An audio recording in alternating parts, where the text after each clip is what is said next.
business development, and I'll be explaining a little bit about why at Relative we are equipped to speak about the challenges that membership organisations face in terms of attracting, engaging with and maintaining members, and crucially how to use data to reduce membership churn. Then I'll hand over to our speakers today, my colleague Jasmine and Rachel, who works at RICS. And then finally at the end, we'll have a Q&A where Jasmine and Rachel will answer any questions that you have. So throughout the session, please feel free to put any questions in the Q&A box below.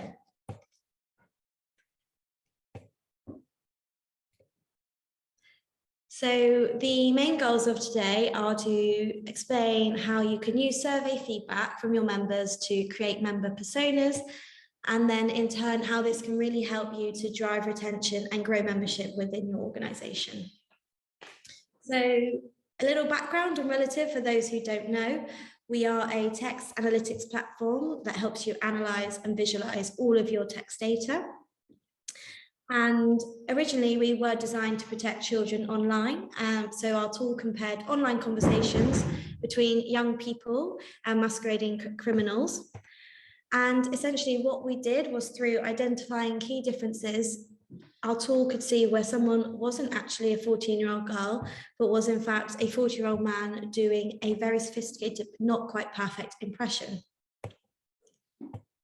And now fast forward to today, we now help brands and agencies use that same comparative methodology to get more value from 4 types of text data.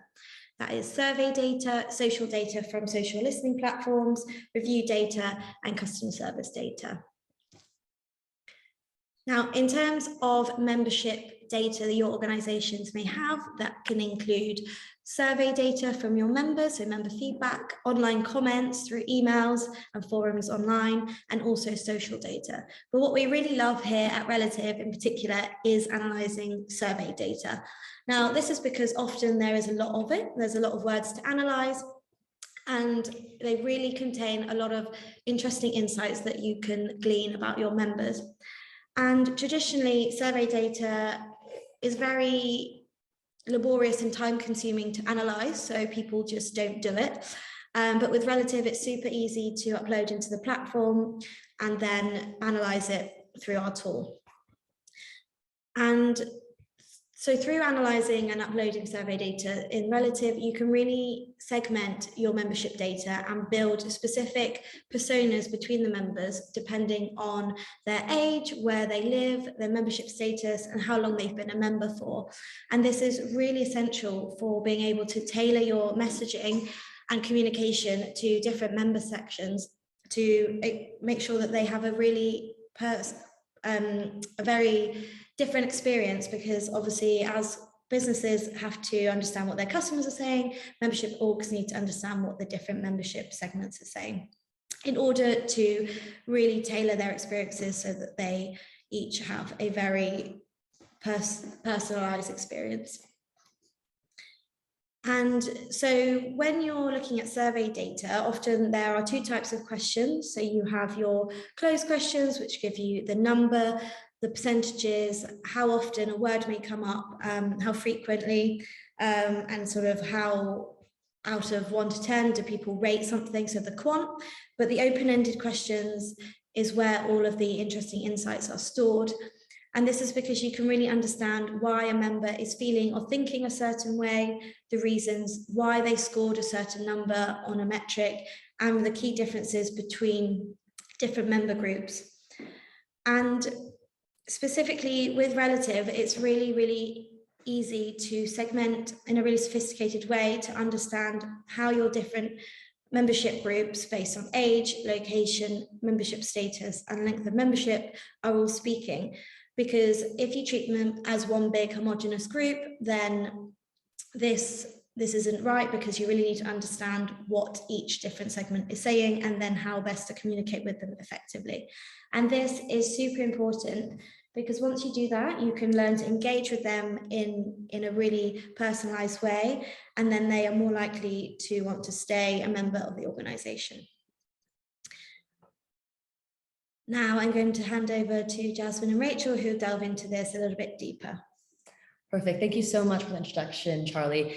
And just a heads up, guys, really sorry about the technical difficulties. You can't see us, but we're still here. So I hope you're all having a wonderful day. Rachel, again, really great to have you here. I guess before we dive in, it'd be really, great to understand RICS as an organization, and also specifically, Rachel, your role at RICS. So yeah, please take it away. Absolutely. Can you hear me okay? Yeah, we can hear you. Lovely. Thank you for inviting me along. So my name is Rachel Waterson. I'm Audience Insight Senior Specialist at RICS. So RICS is a professional body. We've been around for over 100 years, and we regulate and set standards for the surveying community. We do it globally. The bulk of our membership are in the UK, but we do have a far wide reach across all the main regions in the world. So my role at RICS, my role is to help RICS as a business understand its members and its customers better, and to be able to share that insight around the business so that we can make better business decisions and inform what we're doing. Perfect. Thank you so much. And I guess, you mentioned at RICS, it's all about understanding your customers and your members better. Yep. What would you say are the key challenges as, in general, a membership organization has, but also really specifically within RICS as well? I mean, any membership organisation pretty much has the same two challenges. So how do we get new members in? And then how do we keep and maintain the membership that we've got? RICS is in an interesting position. So yes, definitely getting new members into the profession is a challenge for us. It's a key challenge for us, and something that we need to do. We have an ageing member base, but also at the moment it's not so much retaining members. So to become a member, people have to, dedicate years of their life, spend quite a lot of money, do quite a rigorous process to become a member. So it's difficult for a member to leave. Members don't want to leave, but actually it's really important for us as a membership organisation to have members engage with us, and for members to support what we're doing, and membership satisfaction is one of our key corporate objectives. Especially in recent times. So RICS has been through we've been through an interesting time. Not before COVID, we had a bit of a PR scandal, and there's been various internal, external investigations going on with the organisation, and really, I think, to be honest, we hadn't been listening to our members properly for a long time, and it was the final straw. So as a result of that, we've gone through a restructure. We're going through a new governance restructure, but what it has really done is really brought to the fore the need for us to be able to understand what our members are saying, but also be able to analyse customer feedback from our members in real time on large data sets. So following the scandal that had happened, so historically we've always run an annual member survey. I'm sure most professional bodies do, member groups do. So we have an annual survey, and members fill that out, and we look at the scores, and we've got them all in our corporate objectives. Following the stuff that went on back at the beginning of COVID, our membership satisfaction scores absolutely plummeted, and we really needed to dig in to really understand what was going on. And our annual survey, typically we're getting about 10,000 responses. So trying to fish through 10,000 verbatims from some very angry members, you just cannot do that. You just can't do that yourself. So you need tools to help you do that. And so I guess that's why I'm here today, why we've been speaking to you guys, is how do we use text analytics to help us understand what is affecting our members, but more importantly, what are the differences between different member groups and different timescales and all that kind of stuff. Yeah, no, absolutely. That's really interesting, actually, because you also mentioned as well that, like, for RICS, it's all about listening to your members and engaging. And you mentioned as well this annual member survey, but in the past with RICS, you guys have such a long history as well. Did you always survey your members, or how did you traditionally understand your members as well? So we always, we've always surveyed our members, and we've always, broadly speaking, that survey has stayed largely the same. I think previously it was more of a numbers game. So it's keeping a track on that number. Is that where we wanted it to be? If it is, then let's not worry too much about it. I think when things then start to go wrong, that's where the business starts turning up more questions and wanting to understand more about it. So to give you kind of a bit more context on the general principles that we have when we're looking at surveying customers and our members as well. So RICS, the way we see it is that you get the best insight and the most insightful information when you give people the opportunity to free text, and that's really where you get to understand what people want. But when you're using closed questions, it's very much being driven and directed by what you want to know about as a business. Whereas when you give our customers the opportunity to tell them what's bothering them, actually you're giving the power to them to tell you what's bothering them. The biggest challenge with free text, unstructured data is actually then how do you analyze it, and how do you analyze it en masse? So that's why we've started to use some more tools like relative insight to help dig into that and understand it more. So we had an initial consultation, and members provided a lot of feedback, and we got the key themes of where things were going wrong and what we could do better. Where we've used relative insight is to then go, okay, so how does that look different between different member groups? And members are not one giant homogenous lump of people. There's very different members, so they have different issues and different concerns depending on how long they've been with us, what part of the world they're based in, what profession they do. Surveying covers a broad spectrum of different professions. And they all come with their own unique challenges, and they're all very different.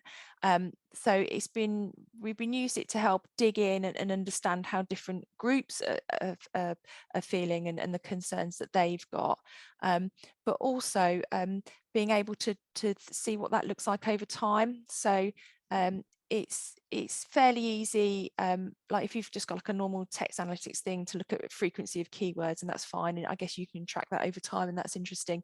But where relative insight has come in really useful is to actually really be able to understand, okay, fine, we know over 2-3 years that the key drivers of problems are in these 4 areas. So every time I look at the next survey results, I can see that these 4 things are the big problem, and they're either going up or down. But actually, what is the difference? So what are people saying that are different compared to previous ones? Especially when you're looking, so we had this situation happen back at the beginning of COVID, but then to be able to understand, right, so but what is the difference here? So where people were voicing concerns when there was a lot of stuff going on in the times, is that still what people are talking about, or are different things coming through now? And let us dig into that and understand that more. I think from a business perspective, the senior management wanted to understand a bit more. Okay, so we have very dissatisfied members, but we also do have some satisfied members, people who are still happy with us. So what are the key difference between those 2 groups of people, and what's different in their experience of being members with us, so that we can then understand a bit better and try and do more of the good stuff and less of the bad stuff.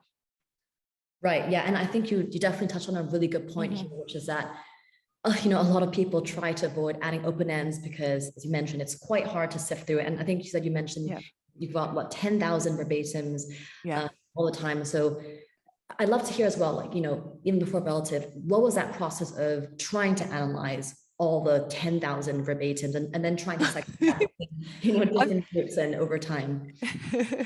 I learned the hard way very early on, not on the member survey, but on a different survey that I did for a particular research project, where I got way too excited and put far too many open ends in my survey. And then it took me months. I mean, I'm not joking, months. I can't believe it. I manually read through all of them, and so trying to deal with that quantity of data is really, really daunting.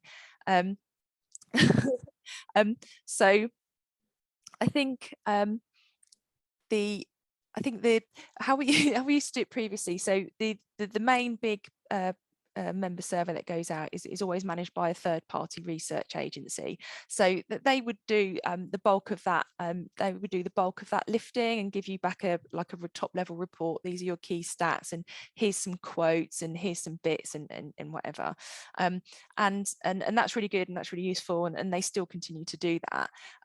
What having relative insights has enabled us to do is, so previously we used to get the big flashy report from the agency, and then they'd also send us all our open-ended comments in a spreadsheet, and they'd just kind of get passed around the business. So, you know, if you guys want to have a look at it, you can go and have a look at it. So you'd start to look through it and you'd be like, oh gosh, okay, fine, yeah.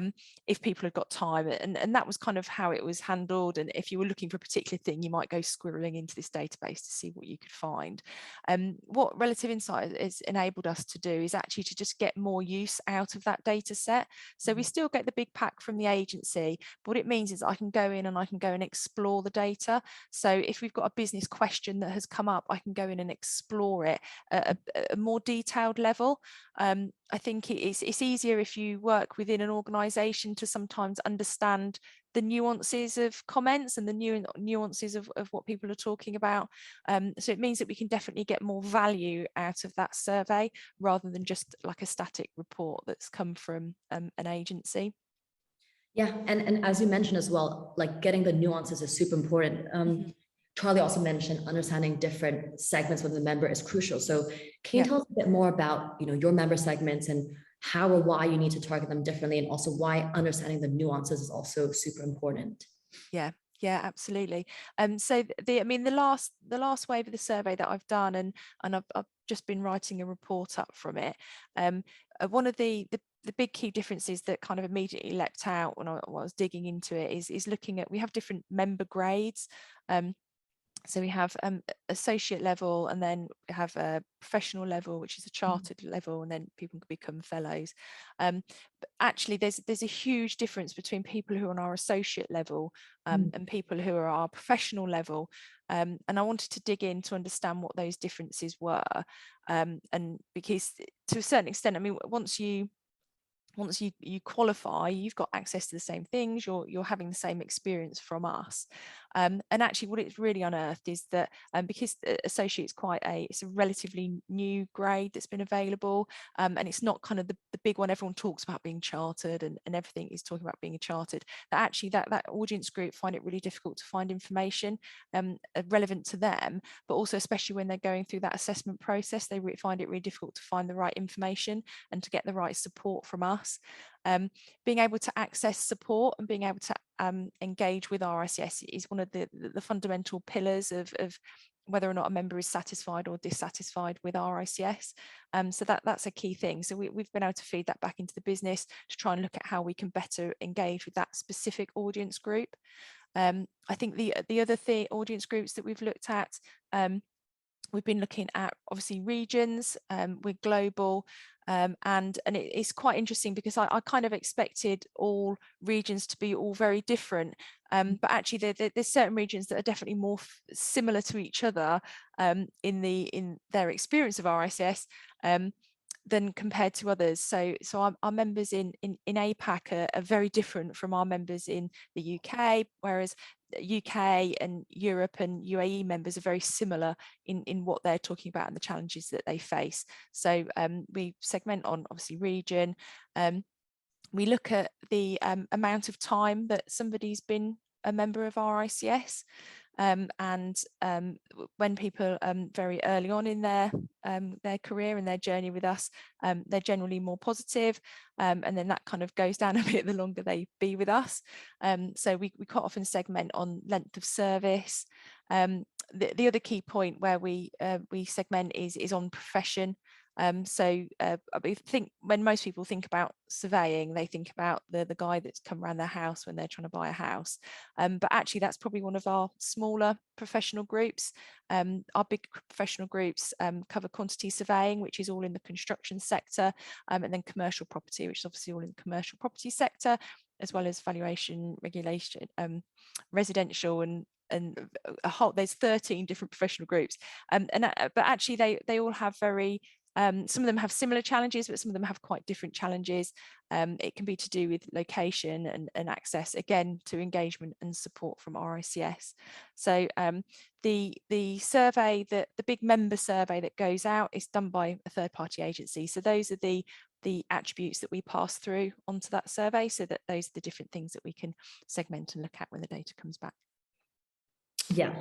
No, I mean, and I think that kind of also, that leads me to the next point, because as you mentioned, you have, and as Charlie mentioned as well, adding all those closed questions of people's, demographics, and also like, where they live, what age they are, what different levels of like membership there are as well. Like being able to kind of pull apart that data is super interesting. It sounds like you've been trying to delve deeper into that. So within that, what are some, surprising insights that you found within your data? And also, what are some new things that you've also like discovered? I think you also mentioned that you said APAC was very different from the UK, and that was through analyzing surveys that you were able to identify that. So yeah, I'd love to hear kind of other like interesting insights or surprising insights that you found from using relative. I think the key thing. So one of the ways that we split and compared the data was, so when we asked open-ended questions, we don't just ask like one big open-ended question. We start off asking for an overall satisfaction score. So that's a closed question, and then someone gives us a score, and then we ask people to tell us why they've given us that score. So that's where we get the open-ended comments from. So we looked at the two different groups. So people who were scoring high compared to people that were scoring low, to then try and understand the differences between those two people. I mean, one of the things that that came out, which actually, to be honest, is no surprise, but at least we've got some kind of hard proof in the matter, is that people who score high predominantly actually weren't really leaving comments. So they were like saying no comment, or there was no comment available, which kind of supports the view that actually our happy membership tend not to want to tell us about it, whereas our dissatisfied members do want to tell us about it, which is fair enough. But then that can then skew our net sentiment results. But what I was also finding is that even where members were scoring high, actually that opportunity to share their comments and their feedback quite often would still be negative, because actually that was their opportunity to say, look, do you know what, overall I'm fairly happy with you, but to be honest, you need to do this better, and that really drives home for me the importance of being able to let people free text, because if we were just taking the top line score, I think it doesn't really help us know where we are. And actually, even if people are, generally happy, if you've got these underlying things that are annoying you, or that you think that we should be doing better, we want to know about them, so that we can action them. Because although it might be annoying for you, actually for a big chunk of our membership, it's probably a real problem and it's causing dissatisfaction. So one of the fact that I could finally put a number, because everyone's like, oh, that's just because people only want to tell us things that they're not happy about, and I think that's true, but that's not to disregard the comments that are made. So that was really insightful, and to have to pull that out.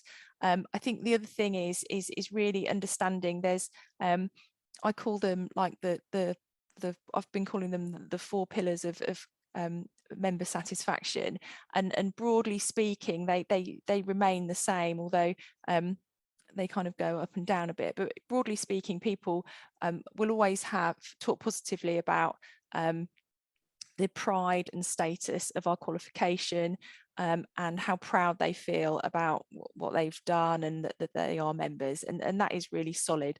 The key thing, like I said before, where we very quickly turn members off, is around the engagement and the support side of it, and making sure that members do feel that they are engaged with us and do feel supported with us. So from post the drama at the beginning of COVID, one of the big things that came out of it was this whole member engagement piece, and that we really needed to be doing much better in that area. So as a result, the first thing that we did as a business was set up a member engagement board with members to really help steer, okay, so what does that look like? What should we be doing? And how do we need to do this better? So that board has a real prime place in our organisation and the stuff that we're doing and the stuff that we're aiming to deliver. We're looking at a provision of different programs, free CPD, access to content, and all that kind of stuff, but also been involved in how we govern and restructure our governance, which is what we're going through now. Perfect. Yeah, and again, that brings me to my last question, which, you know, you Cool. also mentioned that, like, you're trying to action all these insights, so whether that's trying to engage your members, trying to, you know, speak to them in a way that resonates with different groups. So how have you actually turned all these insights into life? Like, what have you done with the data? That's and it's a really, really good point. It's a really, really good point that you make, because there's no point having this data, and there's no point seeing all this stuff if we don't actually do anything about it. And it is at RICS, we call it the so what factor. So if you're presenting insights to somebody, it's like, so what are we going to do about it? Why should we need to do something about it? At the moment, we've like I said, we've gone through, we've had some internal and some external reviews done. This is the insights from this are being shared with the senior exec. So off the back of the latest run of the survey, we've put together a member engagement plan, and we've set down some objectives. So we're just going into our new financial year.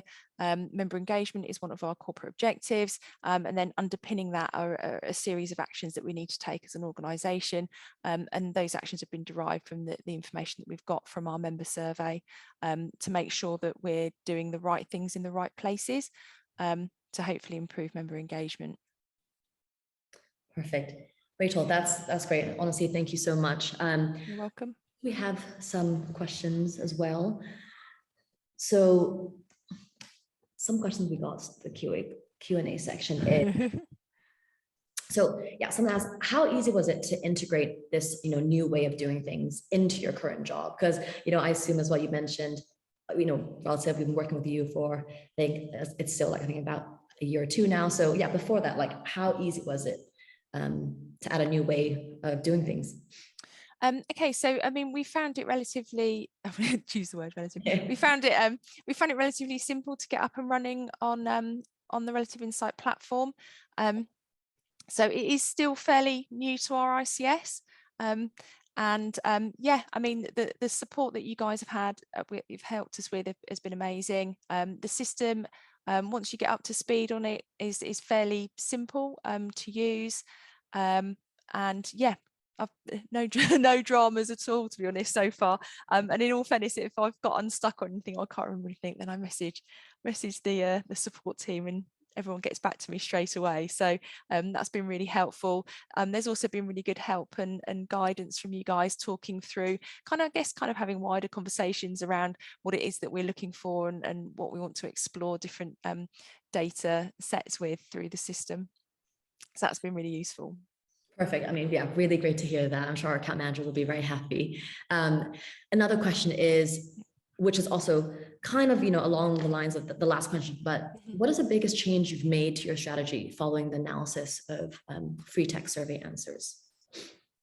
That's okay. So that's a really good question. I think like I said, the biggest change to our strategy has been around the member engagement angle. So after the dramas that we'd had at the beginning of COVID, obviously we got a huge response in from the survey that went out close to that time, and that's really the survey set that we really started to dig into massively. The big thing was around engaging our members and support for our members. So visibility on the ground, visibility in regions, provision of CPD, provision of free CPD to members to help provide value for their membership fee. So I think the biggest change to our strategy post that will have been around the provision of free CPD. So historically, members have always had to pay for their CPD, and then we've managed, gosh, probably about 12 months ago now, actually, managed to deliver a package of CPD that is now free for members to use, which previously we've not done before. So that was quite a big strategic change, and members are taking up that offer. We've got really high booking rates on those things, and we also collect feedback, obviously, off of the back of those products, and we always score really highly on our content and our satisfaction for our products. So they've definitely gone down really well. I think that's probably the biggest change that we've done. Yeah, no, that's great. We have another one from Joanne, and Joanne asks, have you prioritized particular attributes for segmentation? What do you think is the most helpful factors? Do these differ across the business for different teams? And do you have one segmentation model or different ones for different teams? That's a really good question. Thank you.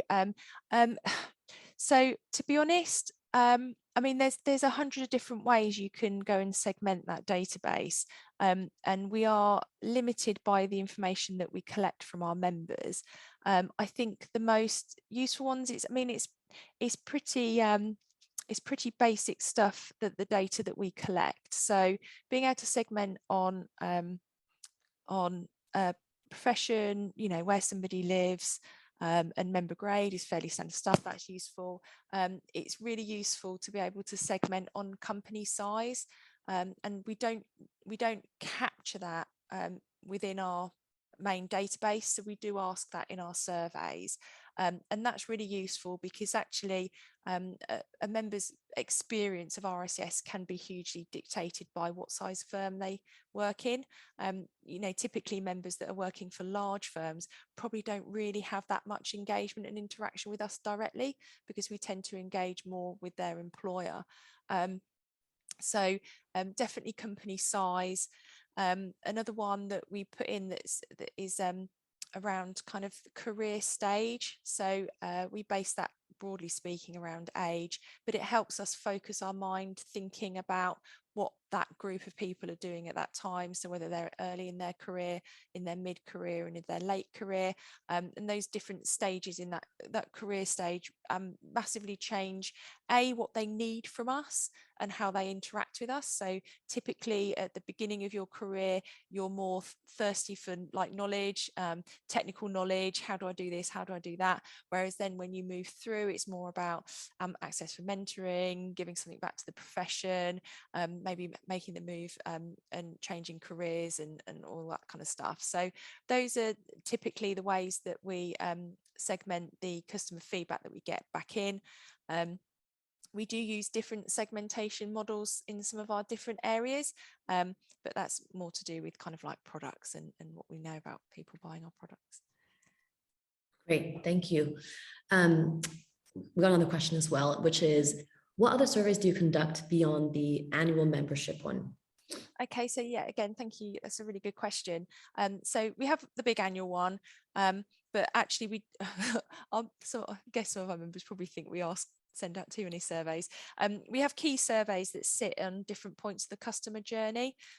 So if somebody's attended an event, they will get a post-event feedback survey. When somebody sits their assessment, they get a post-assessment survey. If someone's called into our contact centre, they'll get a customer feedback survey. Those are kind of like the key ones that I can remember off the top of my head, but there's certain key points in that member's journey where we will send out a survey. Now, the surveys will look slightly different, and they'll have a few of their own questions, but we keep and maintain the same basic set of questions up front, which is give us a score out of 10 and tell us about your experience. So that's across the board. If we ask for any feedback, we ask those two questions, which means we can aggregate that data together, and we can better benchmark across the organisation and see how members are feeling at different points in those key points in their customer journey.